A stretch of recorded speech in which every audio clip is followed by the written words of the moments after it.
जोखू ने लोटा मुंह से लगाया तो पानी में सख्त बदबू आई। कंघी से बोला, ये कैसा पानी है, हमारे पास के पिया नहीं जाता। गला सूखा जा रहा है और तो सड़ा पानी पिलाए देती है।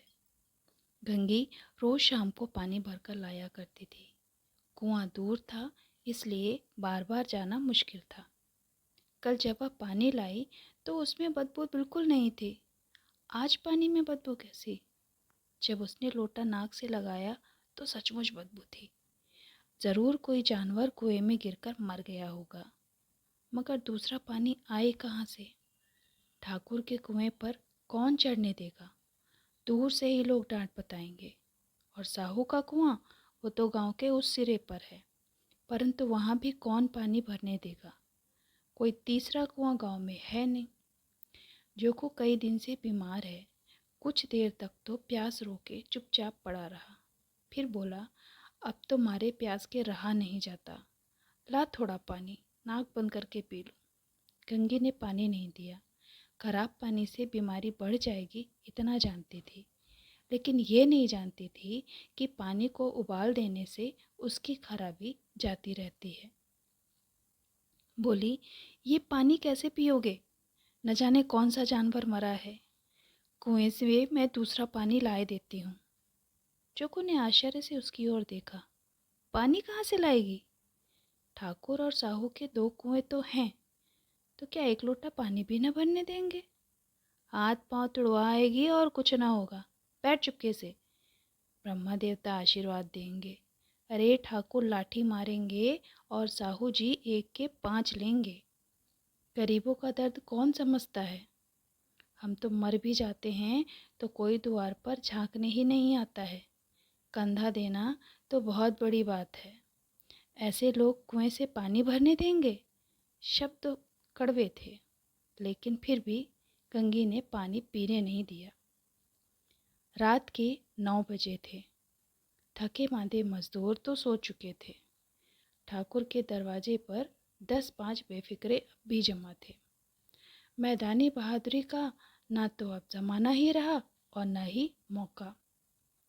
कानूनी बहादुरी की बातें हो रही थी। कितनी होशियारी से ठाकुर ने थानेदार को एक खास मुकदमे में रिश्वत दी और साफ निकल गए। कितनी अक्लमंदी से एक मार्के के मुकदमे की नकल ले आए। नाजिर और मोहतमिम सभी कहते थे, नकल नहीं मिल सकती। कोई 50 मांगता तो कोई 100, लेकिन यहाँ तो बेपैसे कौड़ी नकल उड़ा दी। अरे काम करने का ढंग चाहिए। इसी समय गंगी कुएं के पास पानी लेने पहुंची। कुप्पी की धुंधली रोशनी कुएं पर आ रही थी। गंगी जगत की आड़ में बैठी मौके का इंतजार करने लगी। इस कुएं का पानी तो सारा गांव पीता है, किसी के लिए रोका नहीं। सिर्फ ये बदनसीब पानी नहीं भर सकते। गंगी का विद्रोही दिल रिवाजी पाबंदियों और मजबूरियों पर चोटें करने लगा। हम क्यों नीच हैं और ये क्यों ऊंच हैं? इसलिए कि ये लोग गले में तागा डाल देते हैं।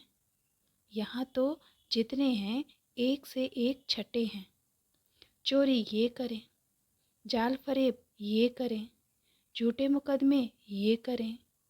अभी इस ठाकुर ने तो उस दिन बेचारे गड़रिये की भेड़ चुरा ली थी और बाद में मारकर खा गया। इन्हीं पंडित के घर में तो 12 मास जुआ होता है। और यही साहू जी तो घी में तेल मिलाकर बेचते हैं।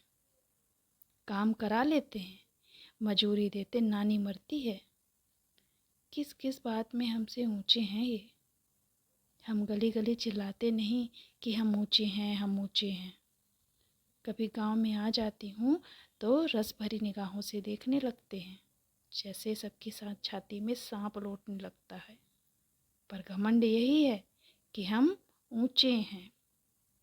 इतने में कुएं पर किसी के आने की आहट हुई। गंगी की छाती धक धक करने लगी। कहीं कोई देख ले तो गजब हो जाए। उसने घड़ा और रस्सी उठा ली और झुककर चलती हुई एक वृक्ष के साए में जाकर खड़ी हो गई। कब इन लोगों को दया आती है किसी पर। बेचारे महंगू को इतना मारा कि महीनों लहू थूकता रहा, इसलिए कि उसने बिगाड़ न दी थी। इस पर ये लोग ऊंचे बनते हैं। कुएं पर स्त्रियां पानी भरने आई थीं और इनमें बातें हो रही थीं। खाना खाने चले और हुक्म हुआ कि ताज़ा पानी भर लाओ, घड़े के लिए पैसे नहीं हैं। हम लोगों को आराम से बैठे देख जैसे मर्दों को जलन होती है। हाँ, यह तो ना हुआ कि कलसिया उठाकर भर लाते, बस हुक्म चला दिया कि ताज़ा पानी लाओ, जैसे कि हम लौंडिया हैं। लौंडिया नहीं तो और क्या हो तुम? रोटी कपड़ा नहीं पाती, 10-5 रुपए भी छीन झपट कर ले ही लेती हो। और कैसी होती हैं लौंडिया? मत लजाओ दीदी, छिन भर आराम करने को जी तरस कर रह जाता है। अरे इतना काम किसी दूसरे के घर कर देती तो इससे कहीं ज़्यादा आराम से रहती।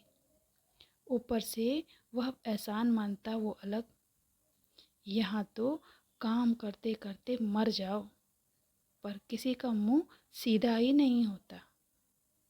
दोनों पानी भरकर चली गईं तो गंगी वृक्ष की छाया से निकली और कुएं की जगत के पास आ गई। बेफिक्रे भी चले गए थे। ठाकुर भी दरवाज़ा बंद कर अंदर आंगन में सोने जा रहे थे। गंगे ने क्षणिक सुख की सांस ली। किसी तरह मैदान तो साफ हुआ। अमृत चुरा लाने के लिए जो राजकुमार किसी ज़माने में गया था, वह भी शायद इतनी सावधानी के साथ और इतनी समझ बूझ के साथ तो ना गया होगा। गंगी दबे पांव कुएं की जगत पर चढ़ी। विजय का ऐसा अनुभव तो उसे पहले कभी नहीं हुआ।